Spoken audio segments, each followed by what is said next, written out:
Hello दोस्तों, कैसे हो आप सब। उम्मीद है आप सभी बहुत ही बढ़िया होंगे और आपकी पढ़ाई एकदम मस्त तरीके से चल रही होगी। तो स्वागत है आपका अपने यूट्यूब चैनल यूके विद्याकुल में। मैं दिनेश कुमार आज आपकी क्लास लेके आया हूँ किसकी, हिंदी की। और हिंदी में भी काहे की, संधि की। बहुत ही इम्पोर्टेंट टॉपिक होता है भाई संधि। एक बड़ा टॉपिक है हिंदी का और साथ ही साथ बहुत ही इम्पोर्टेंट टॉपिक भी है। ऐसा कोई एग्जाम नहीं है जहां पर अगर हिंदी आती है और वहां में संधि से कोई क्वेश्चन ना आता हो। लगभग हर एक पेपर में आपका संधि से कोई ना कोई प्रश्न जरूर आता है। जो इस चैनल पर पहली बार आए हैं प्लीज़ चैनल को सब्सक्राइब कर लें और अगर वीडियो आपको अच्छा लगा होगा तो लास्ट में लाइक शेयर करना ना भूलें, जरूर करना। ठीक है भाई, आप ही का चैनल है, छोटा भाई बड़ा भाई जो भी मानते हो आप चैनल को सब्सक्राइब कर सकते हो, समझ गए। ठीक है भाई, अब बात करते हैं हम अपने टॉपिक पे। ज़्यादा लंबा वीडियो ना बनाते हुए हम अपने टॉपिक पे बात करते हैं। आज भाई ठंड भी बहुत ज़्यादा है, मतलब हालत ख़राब वाली ठंड है। धुंध कोहरा बेहिसाब है और हवा चल रही ठंडी ठंडी।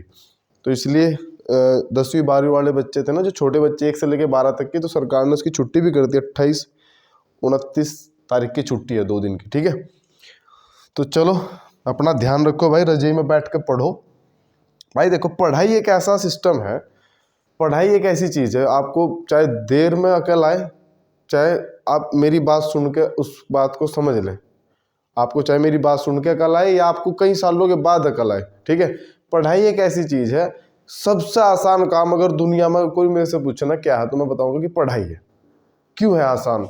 सारे काम मुश्किल है, सारे कामों में कोई ना कोई टेंशन है। पढ़ाई करते में कोई टेंशन है ही नहीं भाई। आपको ठंड लग रही, रजाई में बैठ कर पढ़ लो। आपको गर्मी लग रही, पंखा चला कर पढ़ लो। आपको भाई छाँव में नहीं पढ़ना, धूप में बैठ के पढ़ लो। धूप में नहीं पढ़ना, छाँव में बैठ के पढ़ लो। जो भी सुविधा, लेट के पढ़ लो, बैठ के पढ़ लो, खड़े होकर पढ़ लो, जैसे भी चाहिए आप पढ़ लो। और पढ़ाई ही एक ऐसी चीज है जिसमें कोई भी रिस्क नहीं है। नहीं तो आप कोई भी बिजनेस कर लो, हर बिजनेस में क्या आपका रिस्क है कि वो चलेगा या नहीं चलेगा, लेकिन पढ़ाई में कोई रिस्क नहीं है। और पढ़ाई एक ऐसी चीज है, शिक्षा एक ऐसी चीज है, इंसान को फर्श से लेके अर्श तक लेके जा सकती है। ठीक है, आप आईएएस बन गए तो देखियो कहां से कहां पहुंच जाओगे आप एक कामयाब इंसान हो जाओगे। समाज की नजरों में आपका एक ओहदा होगा भाई। किसकी वजह से? सिर्फ आपकी पढ़ाई की वजह से, शिक्षा की वजह से, कि आप शिक्षित हो। समाज आपको इज्जत की निगाह से देखता है। ठीक है, तो पढ़ाई बहुत जरूरी है।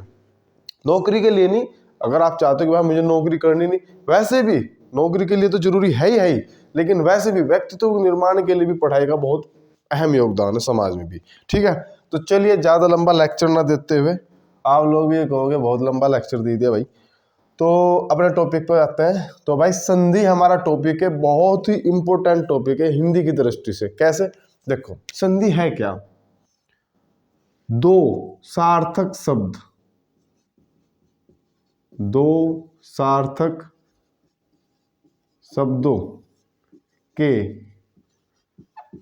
वर्णों के मेल को क्या कहेंगे भाई? संधि कहते हैं। संधि कहते हैं। दो सार्थक शब्दों के वर्णों के मेल को संधि कहते हैं।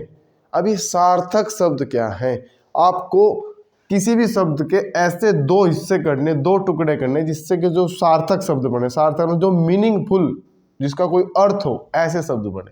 ठीक है, तो वर्ण कैसे लेने आपको? देखो, संधि बनाने के लिए हम बस ये फॉर्मूला यहां से ध्यान रखना आपको। पहले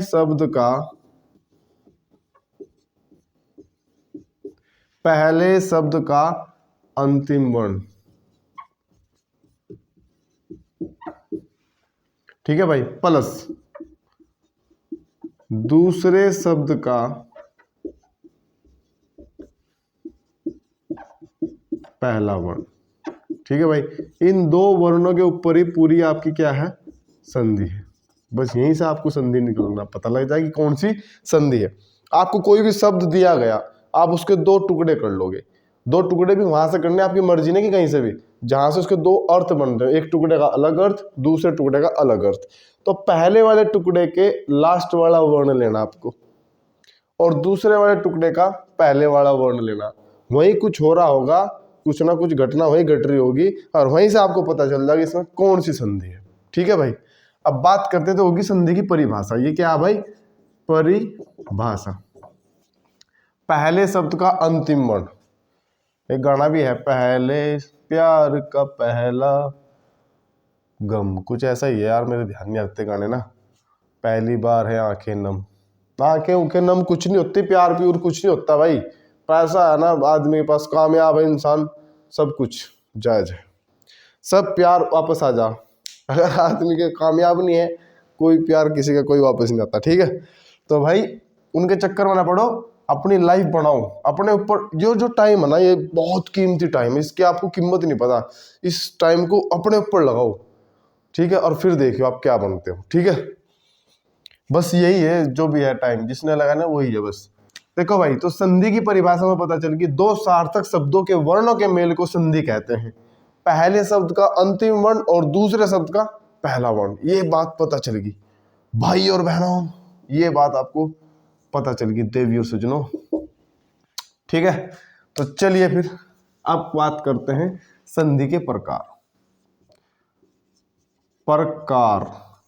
तो भाई संधि मेनली 3 प्रकार की होती है। कितने प्रकार की? 3 प्रकार की। पहली स्वर संधि, दूसरी आपकी व्यंजन संधि, ठीक है भाई, और तीसरी है आपकी विसर्ग संधि। कौन सी? विसर्ग संधि।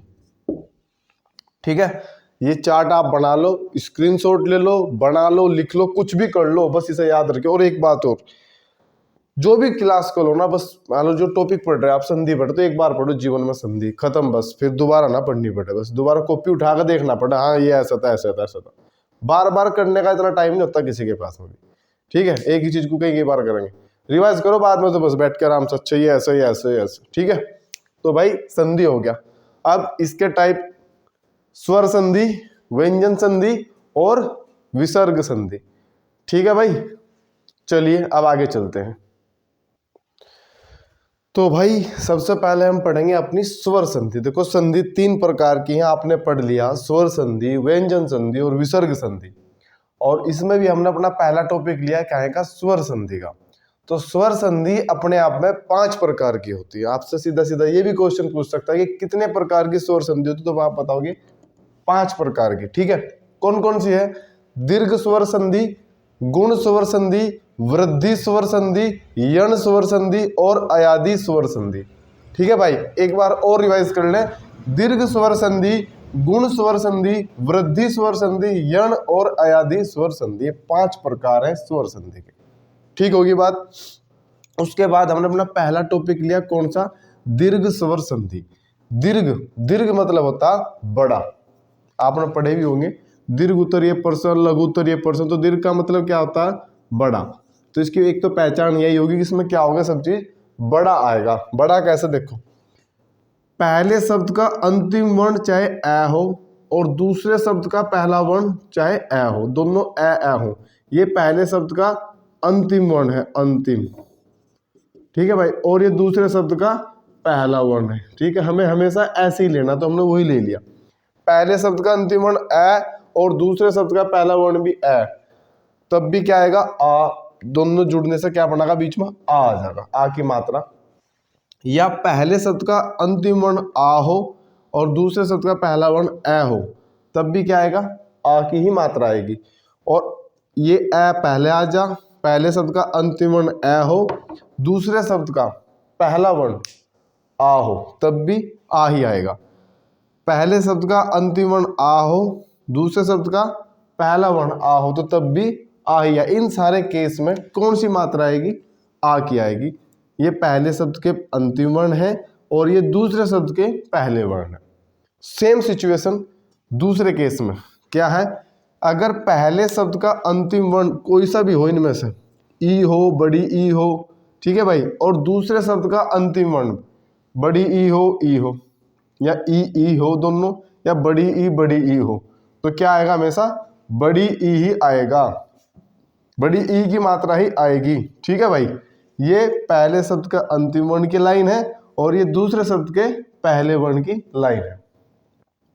सेम ऊ वाले केस में भी यही है, चाहे छोटा ऊ हो चाहे बड़ा ऊ हो, पहले शब्द का अंतिम वर्ण और दूसरे शब्द का पहला वर्ण भी चाहे छोटा ऊ हो चाहे बड़ा ऊ हो, तो क्या आएगा भाई, बड़ा ऊ ही आएगा।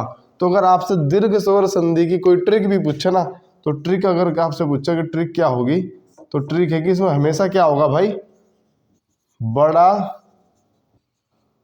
आएगा या बड़ी मात्रा आएंगे, ऐसे भी लिख सको, बड़ी मात्रा आएगी। जैसे कि आ की मात्रा, आ का लट्ठा, और बड़ी ई की मात्रा या बड़ा ऊ की मात्रा। ठीक है भाई, अब करते हैं इसके कुछ एग्जाम्पल जिससे आपको बिल्कुल डाउट क्लियर हो जाए। ठीक है, वैसे तो बुक में बहुत सारे एग्जाम्पल है, लेकिन 5, 7, 10 एग्जाम्पल हम भी कर लेंगे, तो जिससे आपके सारे के सारे डाउट भी क्लियर हो जाए कि वो वर्ड आते कैसे हैं, पहले शब्द का अंतिम वर्ण और दूसरे शब्द का पहला वर्ण। ठीक है, चलिए,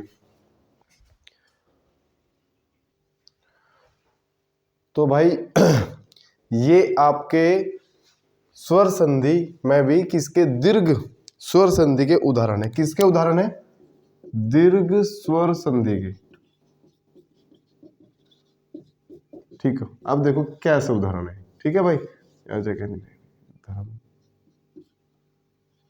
देखो कैसे आपको पहले शब्द का अंतिम वर्ण और दूसरे शब्द का पहला वर्ण कैसे पहचानोगे। आप देखो, धर्मार्थ एक शब्द आपको दिया गया और आपसे पूछा गया इसमें संधि बताओ कौन सी है, तो आपने इसके 2 सार्थक खंड करे पहले कि धर्म प्लस अर्थ, धर्म प्लस अर्थ। ठीक है भाई, तो धर्म ऐसे लिखा जाता है, देखो धर्म ऐसे लिखा जाएगा, धर्म, और ये आपका अर्थ मैंने पूरा खोल के दिखाया है। तो धर्म का हमने ऐसे कर लिया, देखो र आधा तो हलंत लग गया, म हलंत लग गया, म से किसकी आवाज निकली, अंतिम वर्ण क्या है धर्म का, अ है, और अर्थ का पहला वर्ण क्या है, अ है। तो ए और ए मिलकर क्या बन गया, देखो आ का लट्ठा आ गया, तो इसमें क्या बन गया आपका, ए और ए मिला आ का लट्ठा, तो इसलिए क्या हो गया, दीर्घ संधि होगी। इसमें देखो, इसमें क्या है, वीर, र में से क्या निकलेगा, अ, और इधर भी क्या है, ए है, तो ए और ए मिले तो क्या बना, अभी आपका क्या आ गया, लट्ठा आ गया। तो आपको ऐसे पहचान करनी, पहले शब्द का अंतिम वर्ण और दूसरे शब्द का पहला वर्ण निकालना आपको, वर्ण।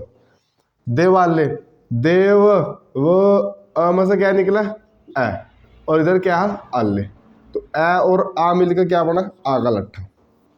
ठीक है भाई, परीक्षार्थी, परीक्षा, आ यहां से क्या निकला, आ, और इधर से क्या निकला, ए है ही, तो आ और ए मिलकर क्या बन गया आपका, आ का लट्ठा। ठीक है, विद्यालय में भी सेम ऐसे, यहां से आ निकला, इधर से भी आ और आ क्या बना भाई, बड़ा आ, यानी कि आ का लट्ठा।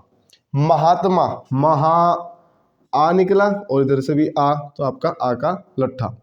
मुनीन्द्र, देखो मुनीन्द्र, तो मुनीन्द्र के 2 सार्थक खंड करा, मुनि प्लस इंद्र, तो मुनि ना पर किसकी मात्रा, छोटी ई की, और इधर क्या, छोटा ई और ई मिलकर क्या बन गए, बड़ा ई की मात्रा आएगी। ठीक है, हरीश में री पर क्या है, छोटी ई की मात्रा, और इधर क्या है, बड़ी ई, छोटी और बड़ी मिली क्या बनी, बड़ी ई की मात्रा बन गई यहाँ से। तो इनमें सब में क्या आपकी दीर्घ स्वर संधि है। ठीक है भाई, लघु उर्मी, तो लघुर्मी के सार्थक खंड क्या होंगे, लघु प्लस उर्मी। लघु घ में कौन सी मात्रा, छोटा ऊ की, ऊ, और उधर क्या है, बड़ा ऊ, छोटा ऊ और बड़ा ऊ मिलकर क्या आएगी मात्रा आई, बड़े ऊ की। ठीक है, भानुदय, आपसे पूछेगा भानुदय में कौन सी संधि है, वैसे तो पता चल जाएगा आपको स्वर संधि, लेकिन स्वर में भी अगर पूछेगा कौन सी संधि, तो आप बताओगे एकदम से दीर्घ स्वर संधि। और अगर आपसे पूछ लिया कि भानुदय के संधि विच्छेद करो, तो संधि विच्छेद ये है भानुदय का, भानु प्लस उदय। भूष्मा का संधि विच्छेद क्या, भू प्लस ऊष्मा। वधूर्मी का वधु प्लस ऊर्मी। ठीक है, 2 सार्थक खंडों में आपको उसका संधि विच्छेद करना। तो भानु न पर कहेगी मात्रा, छोटे ऊ की, तो छोटा ऊ, और इधर भी छोटा ऊ, और छोटा ऊ और ऊ क्या होता है आपका, बड़ा ऊ होगा। भू ऊष्मा, भूष्मा का भू प्लस ऊष्मा, भू पर कहेगी मात्रा ऊ की, इधर क्या ऊ, तो छोटा ऊ और छोटा ऊ क्या बन गया भाई, बड़ा ऊ। वधूर्मी, छोटा ऊ इधर बड़ा ऊ, तो क्या बन गया आपका, बड़ा ऊ की मात्रा आ जाएगी। ये तो बात थी कि आपको संधि विच्छेद करने के बाद में पता चला कि भाई इसमें दीर्घ स्वर संधि है। लेकिन अगर हम आपको डायरेक्ट पता लगाना हो, कहीं कोई शब्द दिया आपको, इसमें कौन सी संधि आपको डायरेक्ट बताना हो, तो आपने देखा इस पर बड़ी की मात्रा है, तो आंख मूंद को आप बता दोगे इसमें कौन सी संधि है, दीर्घ स्वर संधि। यहाँ भी बड़ी की मात्रा, तो क्या, दीर्घ स्वर संधि। यहाँ भी बड़ी की मात्रा, क्या, दीर्घ स्वर संधि। यानी कि अगर आपको डायरेक्ट बताऊं, संधि विच्छेद ना करना पड़े, तो आप बस मात्रा पर ध्यान दो। फिर वीरांगना, काहे की मात्रा, आ की, दीर्घ संधि। परीक्षार्थी, काहे की मात्रा, आ की, दीर्घ संधि। लघुर में ऐसा लिखा हुआ, बड़े ऊ की मात्रा दिखाई देगी, आपने एकदम से लगा दिया दीर्घ संधि, क्योंकि दीर्घ संधि में आपकी क्या आती है, बड़े ऊ की मात्रा, बड़ी की मात्रा, बड़ा आता है, यानी कि आगा लट्ठा आता है। ठीक है भाई, तो ट्रिक से भी कर लोगे आप, संधि विच्छेद भी कर लोगे, और इस वीडियो को देखने के बाद आप कितने भी एग्जाम्पल कर सकते हो संधि के, आपके गलत नहीं होने की। किताब में भी आपको अच्छे से समझ में भी आ जाएगा, बहुत सारी किताबें, बहुत सारे एग्जाम्पल आपको दे रखे। ठीक है भाई, तो चलिए हम अगली संधि पे चलते हैं।